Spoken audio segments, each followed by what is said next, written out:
मीरा, आपल्याला मनूला तिथून पळवून आणावं लागणार आहे. नाही नाही, पण हे कायद्यात बसत नाही. मनू बरोबर जे होतंय ते कायद्यात बसतं. मीरा, अगं त्या जे काही म्हणतात ते बरोबर आहे. मलाही त्यांचं म्हणणं पटतंय. मनूला सोडवण्याकरता काय वाटेल ते करावं लागलं तरी चालेल, माझी तयारी आहे. नाही, पण माझी नाहीये. मला थोडा विचार करायला लागेल. तिच्या वडिलांच्या हातून कुठेतरी हरवली. कधी? नाही, ते नाही सांगितलं तिने. मोबाईल कंपनीमध्ये कंप्लेंट नोंदवली? नाही. नमिता, नक्कीच काहीतरी घोळ वाटतोय. तू एक काम कर, या नंबरचे सगळे डिटेल्स मिळव. या नंबरवरून कुणाला फोन करण्यात आले, कधी करण्यात आले, आणि हा नंबर अजूनही ऍक्टिव्हेट आहे का नाही ते बघ. शलाखावरही लक्ष ठेव.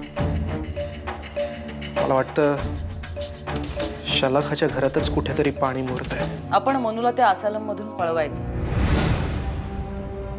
पण त्यासाठी एक प्रॉपर प्लॅन करायला लागेल आणि सगळं त्या प्लॅन नुसारच घडायला हवं. कसला प्लॅन सांगते.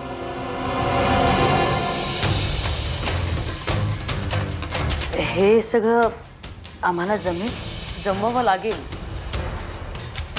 त्याशिवाय दुसरा पर्याय नाही आपल्याकडे. आणि असायलम मध्ये वेड बनून कोण जाणार?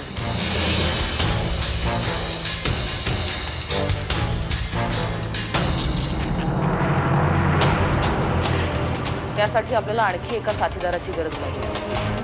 कुठल्या मुहूर्तावर त्या पोरीला घरात घेऊन आलो कोणास ठाऊक. सगळं घर नासवून टाकलंय तिने. झालं तुमचं पुन्हा सुरू?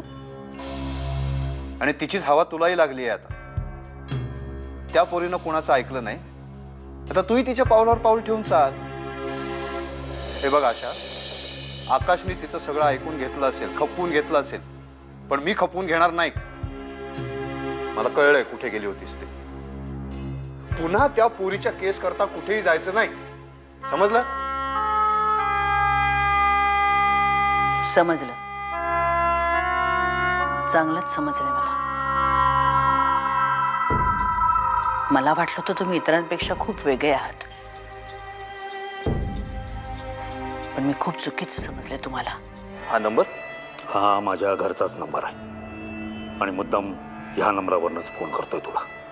का? माझा मोबाईल नंबर पोलिसांच्या हाती लागला. काय? ह्या मागे तो आकाश केतकरच आहे आणि त्याची ती असिस्टंट पोलीस इन्स्पेक्टर घरी येऊन गेली. शलाकाकडे चौकशी करून गेली. पण तिने शलाकाकडे चौकशी का केली? कारण तो मोबाईल नंबर शलाकाच्या नावावर आहे. पण साहेब, त्यांच्यापर्यंत हा नंबर कसा पोहोचला? हा प्रश्न मी तुला विचारायला हवा. हा नंबर तुझ्याकडनंच लीक झाला. साहेब, मी वाद नको आहेत मला. हे कसं झालं ते शोधून काढ आणि मी तुला फोन करेपर्यंत मला कॉन्टॅक्ट करायचा नाही, समजलं? खूप शोधलं तुम्हाला, शेवटी सापडलात. पण तुम्हाला मी मनस्विनीची केस लढत होते मी आता. खूप आधीपासून फॉलो करते ती केस मी, त्यामुळे ओळखते तुला. शीतल! शीतल! काय झालं दादा? पोरगी कुठे आहे? ती पोरगी लक्ष ठेवायला सांगितलं होतं ना. शोध तिला, माझ्या समोर घेऊन ये, आणि जर का रिकाम्या हाताने आलास ना तर सगळ्यात आधी तुझा जीव घेईन मी. चल निघ.